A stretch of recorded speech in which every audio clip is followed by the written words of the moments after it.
Hi, everyone. How are you today? Welcome to the Mental Health Warriors. I'm Annette Chiappe of the Power Hour of Self-Care, and I'm looking very forward to talking to my guest today, Curtis Kenny, and he's from Cornwall, Ontario.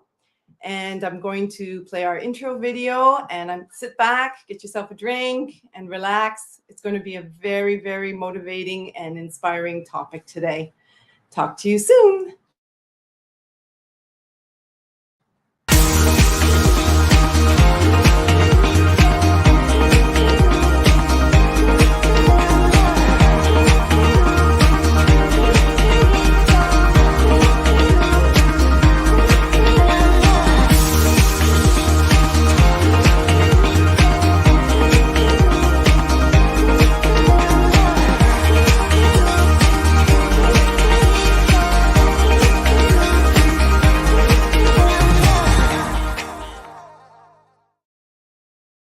Hi, and welcome back, everyone. And if you're there to listen to the show and you'd like to get in contact with me later, that's fine. You can do that as well. You can also listen on audio on Linktree and Spotify. So if you don't want to watch, you can always listen. So I always start the show with a quick introduction, and then I'm going to do a reading. Hello, Curtis. How are you today? Wonderful. And yourself? I'm great.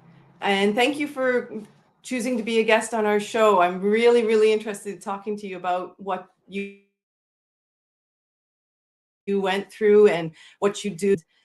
Maybe some messages you can give to our viewers about the stigma around mental illness, share a little bit about what you went through, why you went through it, and what was the positive outcome of that. Absolutely. Okay, so I always read a little positive quote for the day from my book from Patricia Lorenz. And today is the 28th. So she says, and this is a good one for me today because I'm struggling with a little bit of depression. And I like to share what I'm going through with my view, not alone.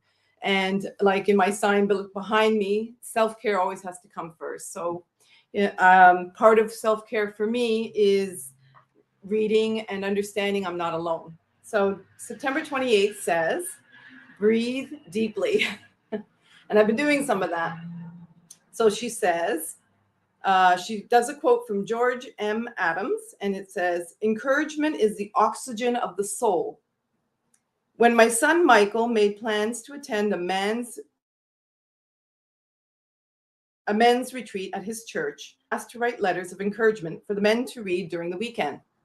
I wrote 2 pages, single-spaced, and I could have kept going for many more pages. I wanted Michael to feel that whoosh of fresh oxygen sweep through his soul as he read my letter. I wanted him to feel encouraged. And then she says, today, if I notice an associate or loved one getting discouraged, I will offer encouragement. So tell us a little bit about what you do, Curtis. Like you're a multimedia artist. What exactly is it that you do in your artwork? At the moment, I 3D print models with a 3D printer, which is kind of a new and upcoming technology. I'm trying to get my my knowledge on that as it grows. But I take models usually for display or board game purposes, and try and paint them for display purposes. So there's dioramas. I've done a few dioramas. I've done a few statues and busts. So when I,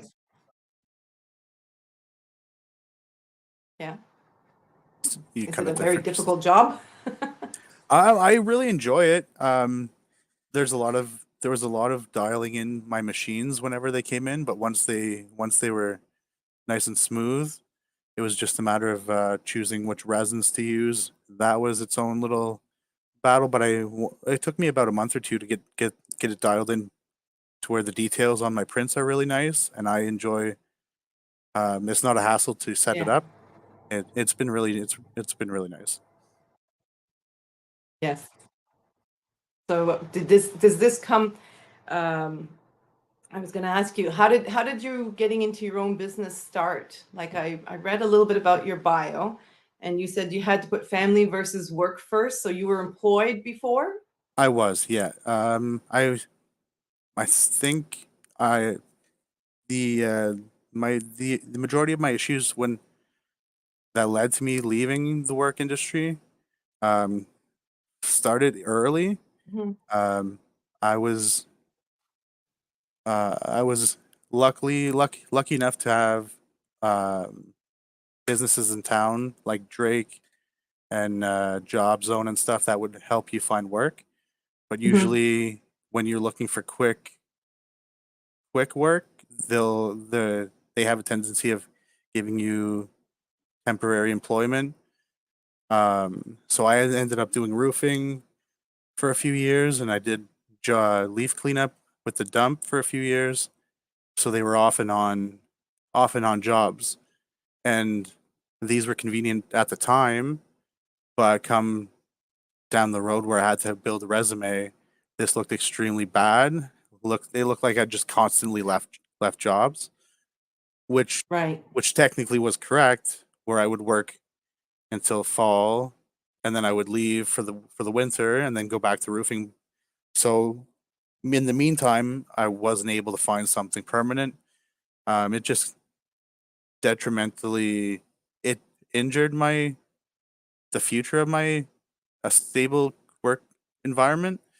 I think more than helping me, it helped me in the at the Mhm. moment, but in the long term, I think it damaged my my chances of finding potentially a career as opposed to a job. Right. So you'd mentioned that you had an experience in a toxic workplace. Can you share that with our viewers? Absolutely. The first time I can say that I experienced a toxic workplace was I was lucky to have a work at home job before the pandemic, and I was doing an entry level job, and I was I had done training for a management position, and through the grapevine, one of the other managers told me that they weren't going to give me the manager job because I was doing the work of three people in the position I was doing.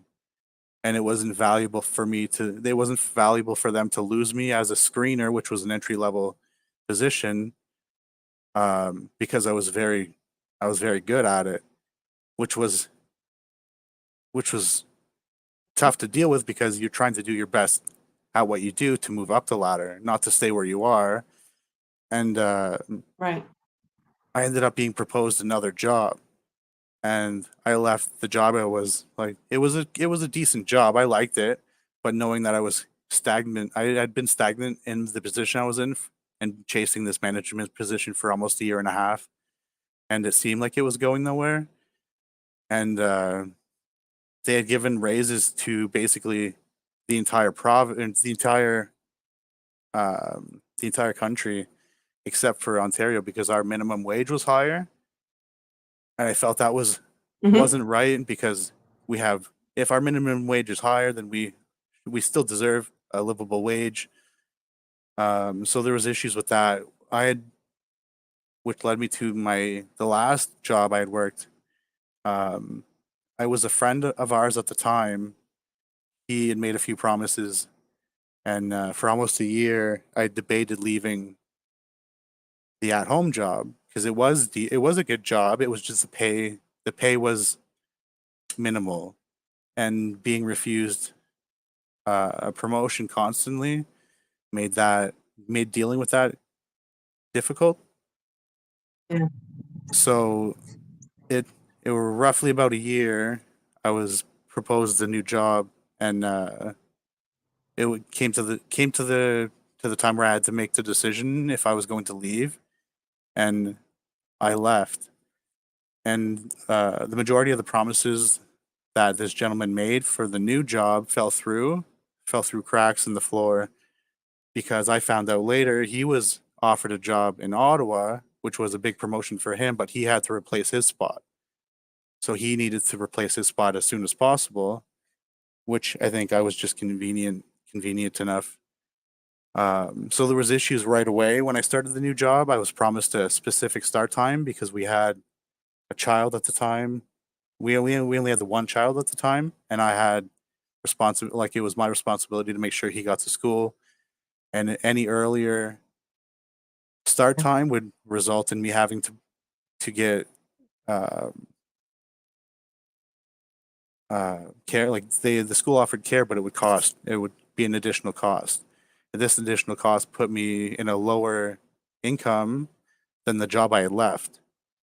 So at the day I started, I was basically making less and working harder, which I didn't mind Hmm. doing for the first little bit because he had made promises that if you work hard, you'll move up the ladder. Blah blah. You know, there was a lot of promises made, and I had worked very hard. And about the 6 month period where I should have seen my first raise, I found out I had to do this online learning that nobody told me about.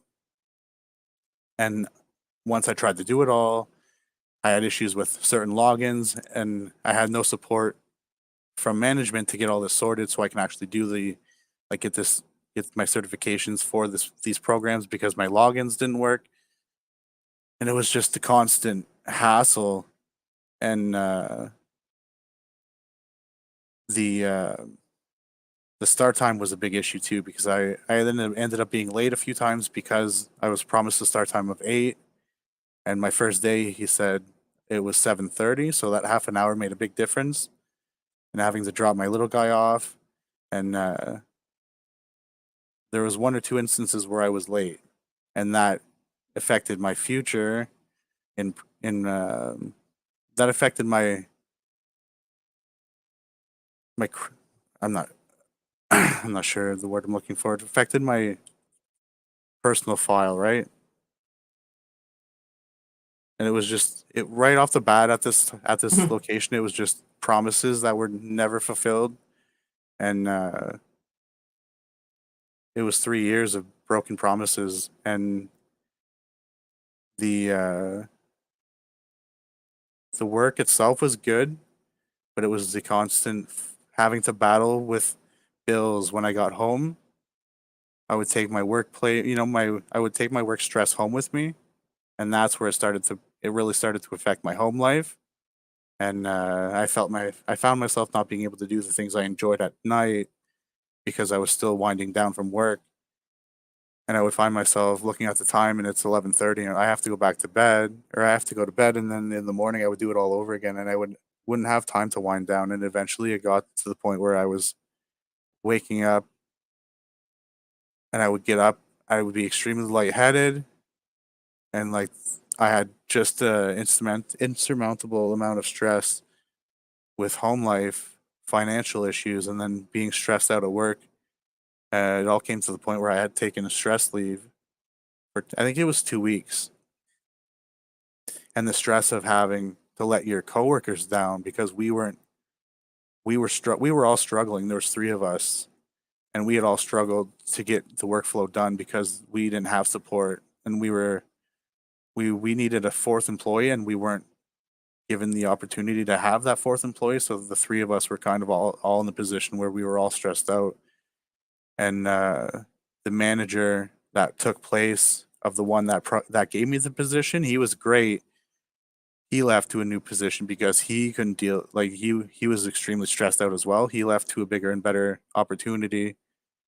And the new manager that came in basically said, "You need to prove yourself before we can do anything, and you need to start from square one." And it had been 3 years of me proving myself, and I said, I can't do this anymore. He was, I was expected to train a replacement for one of the other gentlemen, and he told me he was hired at a higher wage than I was, and he was specifically told not to tell me that because I had been fighting for a raise for the last 3 years. So I refused to train this gentleman who has zero experience in the field, who was making more than I was without being compensated the same amount. And I basically, uh, he basically put me in the position where you can quit or get back to work. And I talked to my doctor, and the amount of negative aspects on my health that I had had over the last year, she had suggested I find new work. So I went back and I left. I quit, and it was horrible. It was a horrible feeling to leave. Um, to leave a job that I relied on. So I went on EI, which was another thing that I think has a big stigma around, a negative stigma around using um, a government um, a government issued income. There can be a negative stigma attached to that. So it was an all around negative experience, and I needed to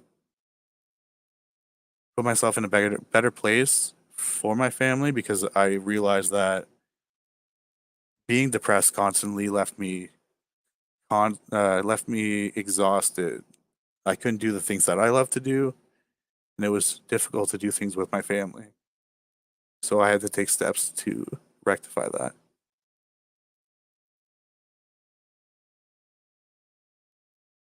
Wow, it sounds a lot like that you were very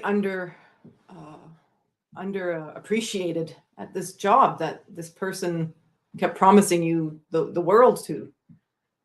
I think that's been one of the main issues. I learned that I have an issue with self value. I've been a laborer, right, at the bottom of the ladder for so long that it's Right. extremely difficult to climb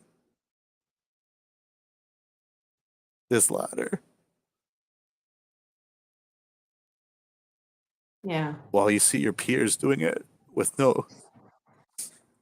little to no issue. There's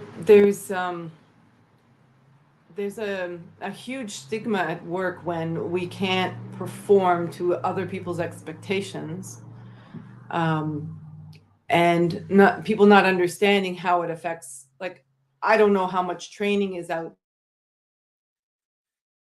there for people for mental health issues affected because of workspace. Like, did you ever like get into a conversation with this person that you were employed by saying this is affecting my mental health?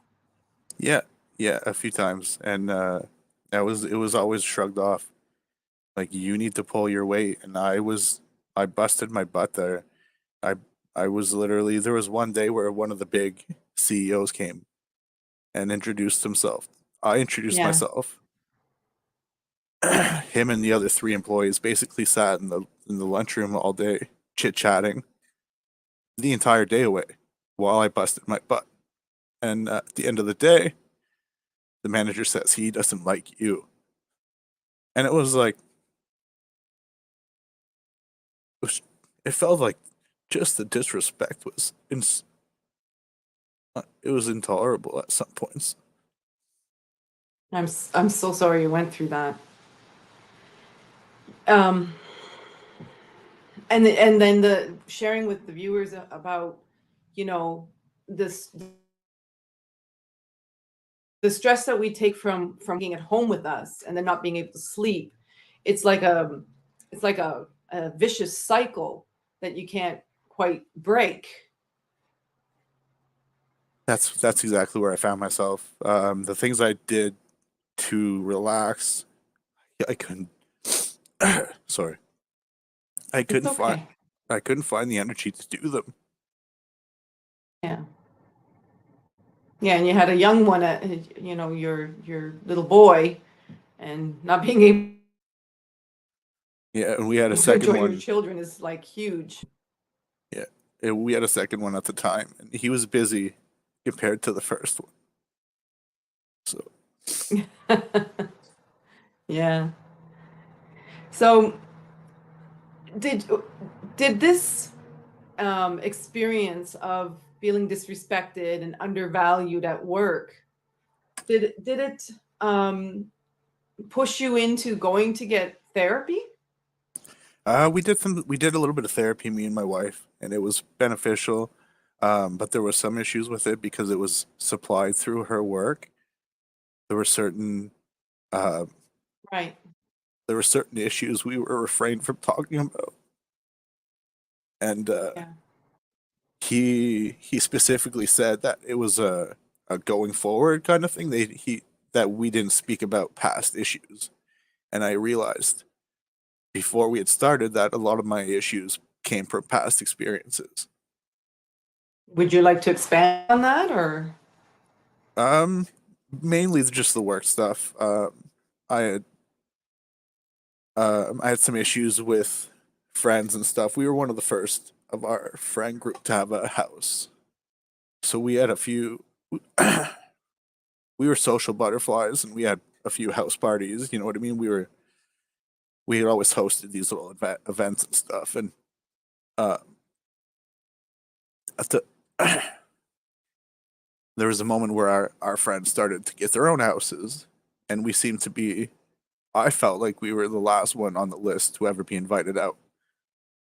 So I took a negative outlook on my friends, Mm. which damaged my relationship with a lot of people. Uh, I treated people the way they treated me, and that Yes. I lost a lot of friends. Hmm. It's interesting. Myself, my experiences with toxic work environments and being feeling no value, having low self-esteem. Yeah, when I went through my therapy and my uncovering of all the things from the past, and discovered that I had to learn to uh, build my own self-esteem, my own self-confidence, and not let other people's opinions of me matter. It was like a horrible process to go through. But then later on, reflecting back, learning um, that people were only capable of performing at their own level of consciousness, having that awakening. Like, maybe you want to share a little bit about your awakening. Was paramount to me to understand that I couldn't control the fact that other people were going to have an opinion of me that maybe I didn't base on myself. Did you experience anything like that? To touch base on the CEO, the negative comment of having like I don't like him.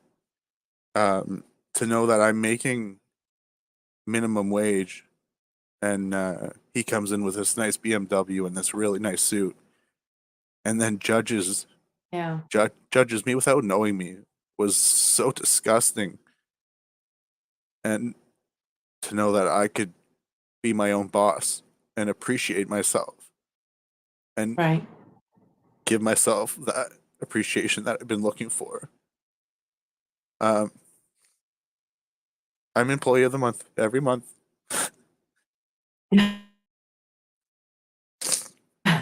That's wonderful.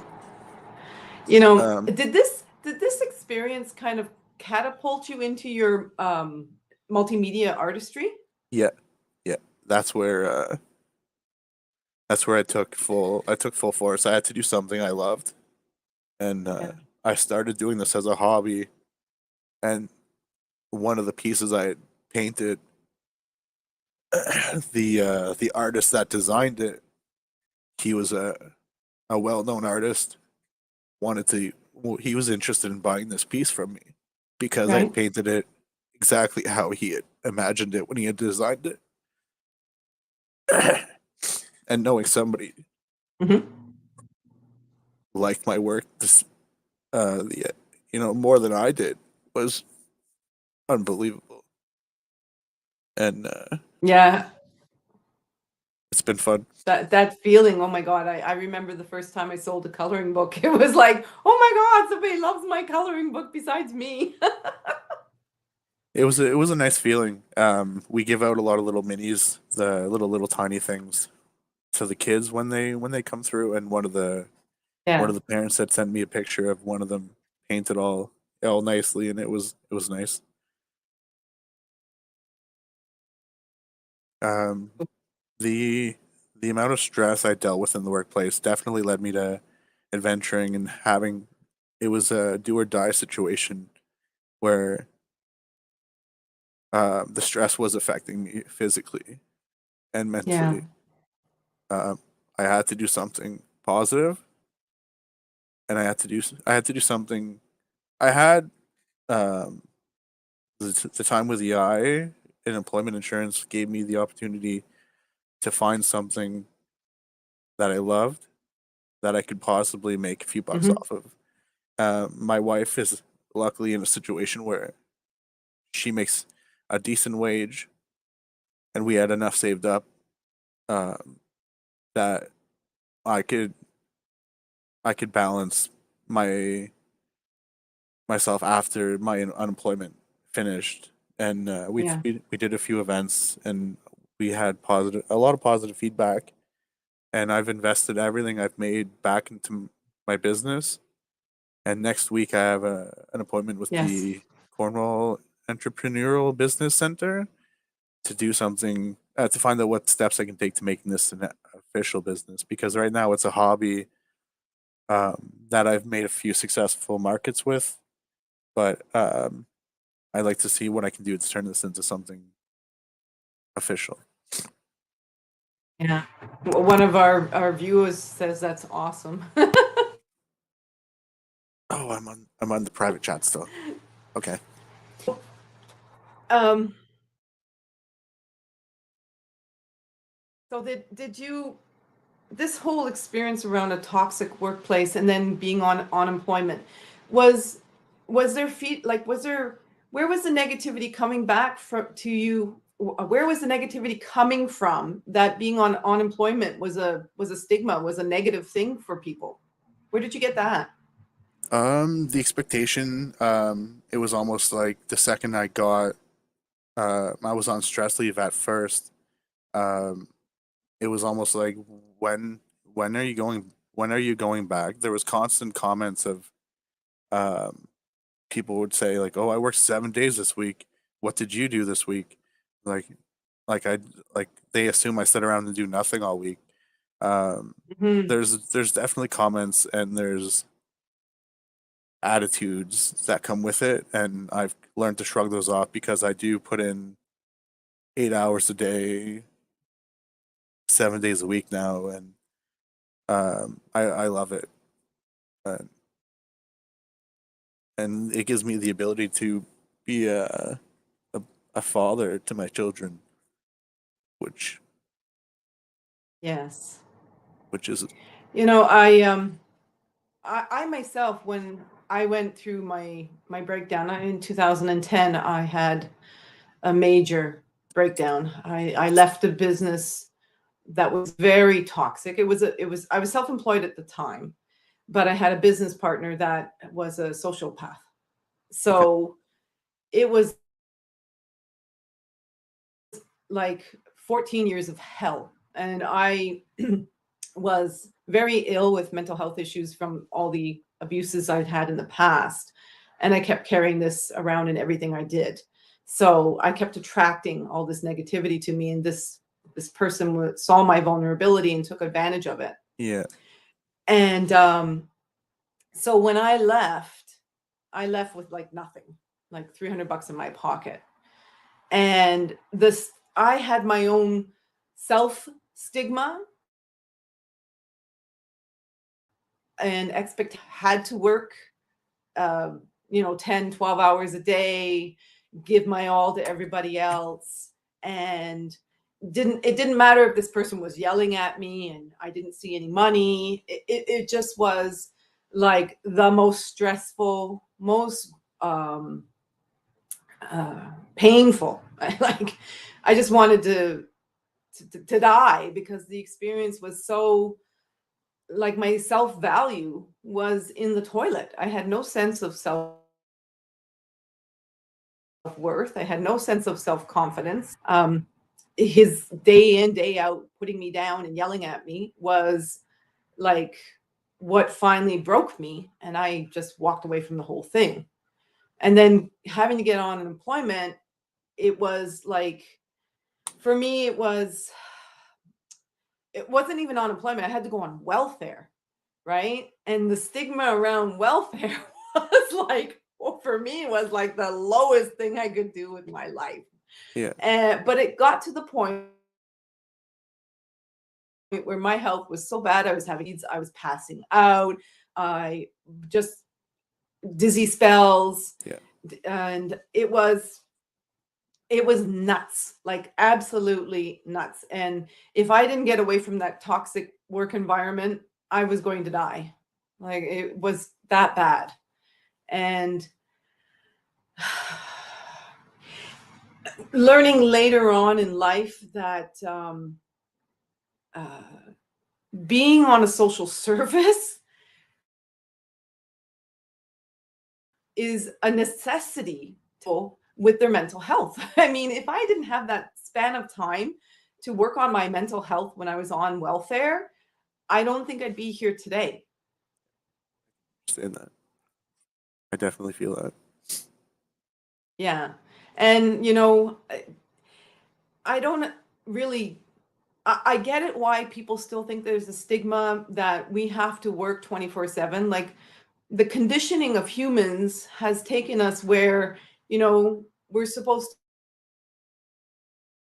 to finish school at a certain time, love at a certain time, we're supposed to work a certain amount of time, and we're supposed to buy a house and have kids at a certain time and retire at a certain time. Yeah. And it's all a big, like, is not reality, right? We're human beings are not made that way. And we have this terrible thing about putting guilt on people for using these services. And I congratulate you for doing what you did, because you looked after you. Yeah. Thank you. I appreciate that. It was difficult to come to terms with the You're fact that welcome. I had to make change, because, like you said, there's a road that you're expected to walk down, and some of us need to Mm, run through the fields. yeah. And the stigma, that's why the mental health warriors exist. We exist to help people understand that they're not alone. I've experienced it. There's must be hundreds of thousands of people that are in dead end jobs, being underappreciated and abused because somebody has their own issues in life, their own conditioning. I mean, I don't know if it's money or power or what it is, but my transformational coach, she taught me that it's supposed to be people, planet, profit, right? And we're putting it in reverse. And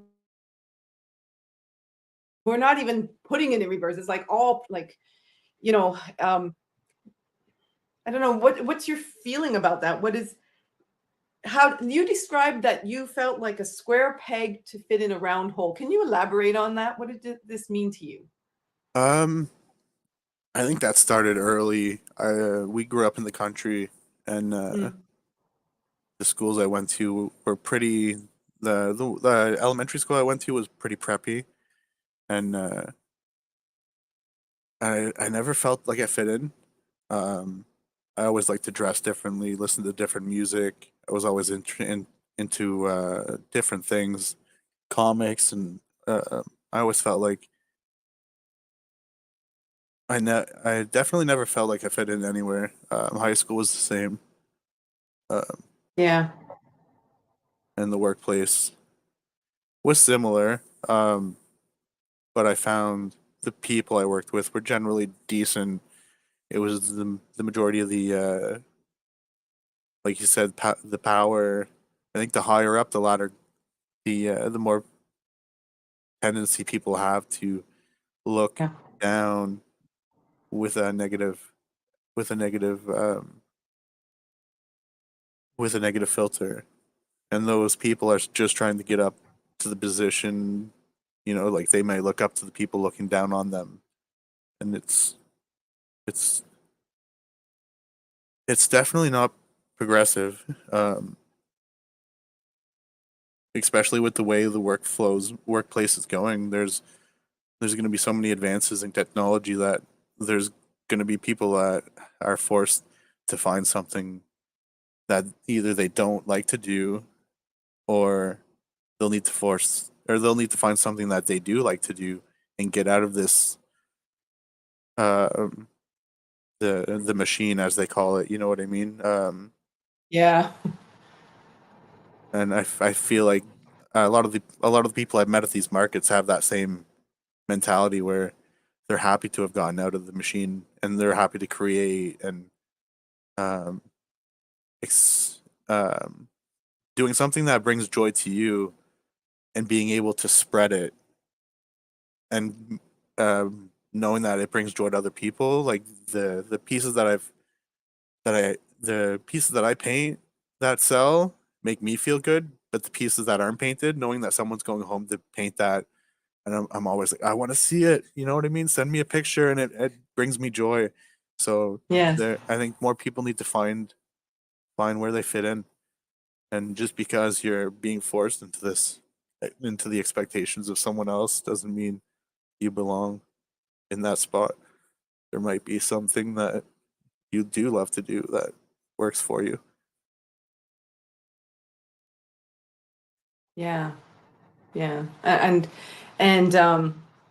what you just expressed is so, I think, something that's really lacking in the workforce today. Like I had a conversation with my father-in-law's PSW today, and she's in training, and my father-in-law turns to her and said, well, he's of the military background, right?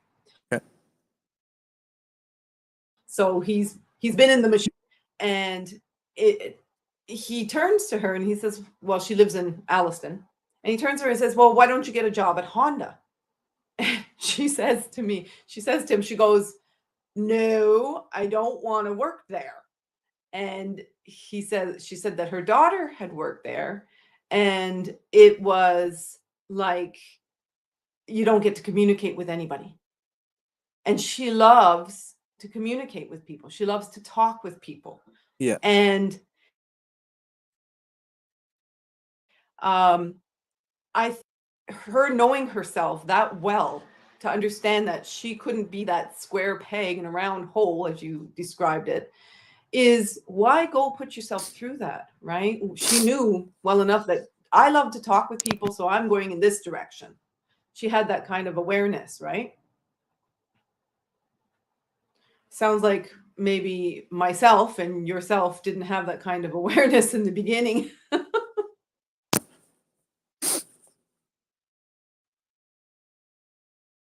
Um, it was. I'd have to agree. Um, I think the rise of mental health awareness with COVID, unfortunately, it was a very horrible situation, COVID, but I think it did bring out a lot of people got the chance to talk, and unfortunately, my stress leave, I think I quit in January, and my with depression, I find Mhm. my memory has been extremely horrible. But I believe it was January I quit, and then February my grandfather passed away, or vice versa. So I left expecting to be able to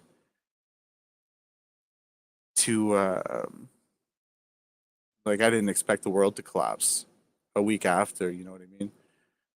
Um, so I had taken maybe a few weeks of me time, and then I found the majority of the population was kind of beside me and in this depressed state where we were all locked up and we were all not seeing people, and I kind of in a way felt like I could relate to people finally, and that's where I was able to start talking, I think. Yeah. And let me ask you a really difficult question. At least I would Sure. feel as a man, it would be a question. But do you feel that there's more of a stigma that men are not allowed to have a mental illness? Um, I've noticed. Um, I took a break from social media, and coming back Mhm, to it, Facebook has this thing where you can see your memories, mhm. and it was years of posts that were calls for help, like me reaching out for help, and I've seen women reach for help and have feedback, and I reached out for years, and it wasn't until COVID somebody had finally asked, "Do you need to talk to somebody?" I said, "I kind of do." And she said, "Well, you should probably talk to a therapist." This was a friend of mine. She said, Mm. "Everybody's going through something right now." And it felt like finally somebody had asked me Yeah. to talk and then refused me the opportunity to talk almost instantly. And I had to, like, it wasn't until therapy where I got to talk to somebody. Yeah. And I feel like as a man, it's extremely difficult to talk to somebody. My best friend at the time, his father had just passed by suicide, and I had thoughts of suicide. So he was the last person I could talk to about it because I didn't want him reliving his dad passing. So it was difficult. Yeah. Yeah, that is,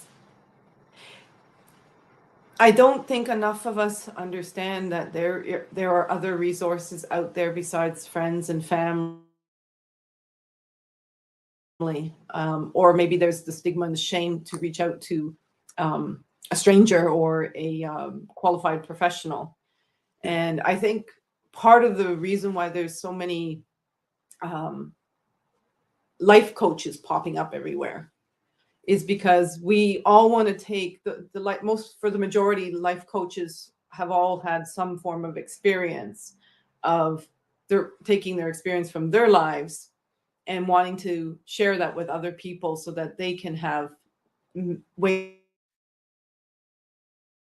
to coach yourself, right? So um, when you feel like you don't have support, that is one of the saddest things that we experience when our mental illness is really bad.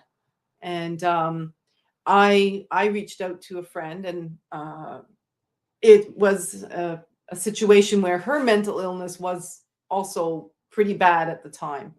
But I also did therapy, and I got involved in reading spiritual literature, and I went to Al Anon, and I went to Overeaters Anonymous. I basically had made this decision that it's time to take care of me. And but I think with that said is we each need to find our own like support team and change up and let go of the old, right? Like the old stigma of getting on unemployment or welfare, right? It's an old stigma. It's what my one of my best friends, she says to me, Annette, you've paid money into that. It's a service provided by your country, and Yeah. you're entitled to this. So why are you feeling like you're not worthy of having this? Yeah. Use it and grow from it. And so I took her advice, and it helped me a lot. And I think there was also a lot of stigma around, because of all the negativity from my work environments. Like I went on and went into another negative work environment even after that. So it's a long learning curve when you're struggling from past traumas, right? That you have from a childhood, an adult, and teenager, to strip away all that, to be able to look into your soul and then realize, oh, I'm worthy of just loving myself. Yeah, yeah, that's definitely huge. Self-love self-love was difficult for me for a little while, mainly because I felt such an outcast. It was hard to think, why am I so different than everybody else, and Hmm. how can I change to be like everybody else, until I was comfortable But with being me. the viewer says we need more. Oh, sorry, you cut there, so I jumped in. No, no, Sorry, what that's were you it. saying?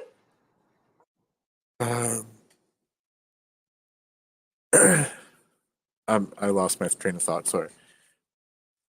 You were saying something about we were talking about, oh, self-love, loving yourself, that you found it difficult. Oh well, yeah, and it was definitely difficult because I felt like an outcast in high school, and I constantly tried to. I was constantly evaluating myself, like, why am I so different? How can I be like everybody else? And there was a certain point where I became comfortable with being who I was, and that was huge in high school. I think Hmm. at the end of high school, I think that's where I kind of like realized that I am different, and that's fine. Yeah, yeah. I've talked to actually. I'm just gonna share this with you, but Adam Duvall. I don't know if you can see the comments I've been putting up, Yep. but he's our founder. He's the founder of the Mental Health Warriors, and he would love Okay. to have you on. He's going to do a panel with men. I'm also going to do a panel with men about mental health and men and the stigma around that, because I'm here to empower people. I'm not here to empower just women, right? So if you absolutely would love to be on that show, he would love to have you. Absolutely. And Absolutely. yeah, and there is, I think, and I know this as a fact, I came across you in Cornwall when I was visiting my good friend Elizabeth, Yeah. and meeting you is synchronicity, because I've had a very difficult past approaching men, but now as I've developed this self-confidence and self-awareness, I'm now able to approach men and talk to people and listen to stories like yours. And I want to thank you for listening to me at the booth and sharing with me that you would love to be on the show, because the workplace needs to be a positive place. I mean, I don't care if you're working at McDonald's or working at Johnson and Johnson. I don't even know if they exist still, but I think they do. There has to be love everywhere. Yeah. Absolutely. From the bottom Yeah, to the top. Yeah. yeah. And your experience share coming on and being, you're so brave and courageous, Thank you. sharing what you've been through with us, and I really appreciate that. And I see only the best for you. I would love for you to show the viewers a piece of your work if you have something available. Oh yes. I just finished this one. This one will be. I might not be able to see it. All right, let's grab the one that's not in class. This one I'm working on right now, Yeah, so it's not finished yet. But it's the glass makes a reflection. a submission for the Kleinhaus studio. It's going to Oh, be cool. in a picture frame, in a shadow box, and everything. Yeah, that's so cool. Yeah, I've seen your stuff, and I think I mentioned to you, I think I wanted you to make me a Spider-Man or a Wonder Woman. Absolutely. You can think of it. Yeah. I can print it. Oh, awesome. It's been a great pleasure talking with you today, Curtis, and showing your emotions I was kind of concerned. is because a lot of people. Oh no, we always cry on these shows. I You're so human. It shows our humanness. I was very confident. I wouldn't show my, like, to break down, you know what I mean? I didn't want to show my all of my emotion. And then I read my submission the other day to my wife, and I couldn't even get through the paragraph, and I was kind of worked up. And I appreciate the opportunity to share my story. Thank you. What Yeah. you do is very motivational. I appreciate it. You're welcome. And from my own experience, Curtis, when I first started telling my story, I would bawl. I couldn't even finish my story. I've done speaker events and shared stories that have been deeply traumatic for me to the public. And the first show was like nonstop crying. The second one was easier, and the third one, by then I was getting some comedy in there, right? I could get up on the stage and the room would light up because I lit up. Yeah. And our stories just then become stories, and as you keep telling your story, it gets I'd like to say the word easier, but it's more like you grow out of the story, you grow out of the pain of the story, and it's just a story. Yeah. Something you can look Right? back on and learn So from. when you come back again on the show, you'll be able to tell your story again, and you'll be more detached from the past, and you'll be more present, and you'll have this feeling that's like, oh my God, I'm getting my message out, and viewers really love that. Again, thank you for the opportunity. It's been a pleasure. Thank you so much. You're welcome. So, Curtis, share with our viewers where they can reach you, like the name of your company, your email, your however you'd like people to reach you. Yeah. I can be reached on Facebook if you just search CKFX 3D.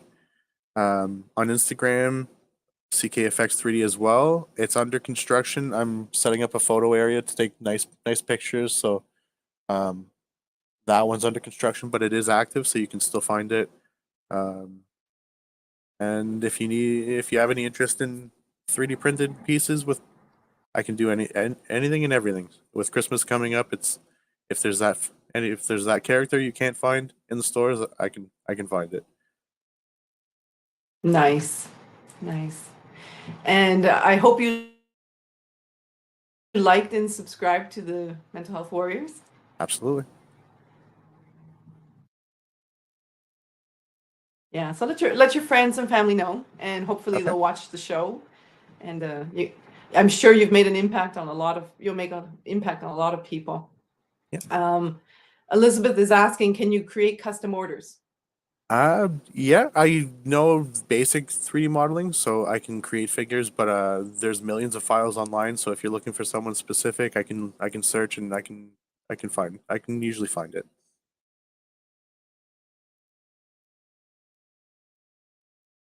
Nice. Perfect. Well, if there's anybody who wants to get in touch with you, they have your information now. And I want to thank you again, Curtis. Like I said, it wasn't by chance that we met. And I'm back on tomorrow. If you want to watch that show, I'll be at 3 p.m. with Adam, and I believe Andrea. I can't remember who the other person is. Forgive me, Adam. But can you just quickly maybe give somebody a message about what you've been through, and like, do you have a last message you want to share with our viewers that you feel from your experience? If you're in a position where you think you're stuck, there's roads you can take. There's options for you. Just find something. Your life's worth it. Thank you. Thank you very much. And viewers, subscribe if you want to get in touch with either myself or Curtis, you can go through the Mental Health Warriors or my page on Facebook, which is Learn to Love Myself. And, you know, I didn't ask you, Curtis, what self-care looks like for you, but I bet you I know what it is. It's creating your art. Yeah, a lot of my It's from trauma one comes artist out to in my art, I another. think. So yeah. Yeah. Yeah. It's my art too. Yeah. All righty. Thank you so Okay. much. You're welcome. And we will be in touch. And I'm just going to say goodbye to the viewers. Stay there and I'll chat with you in a bit.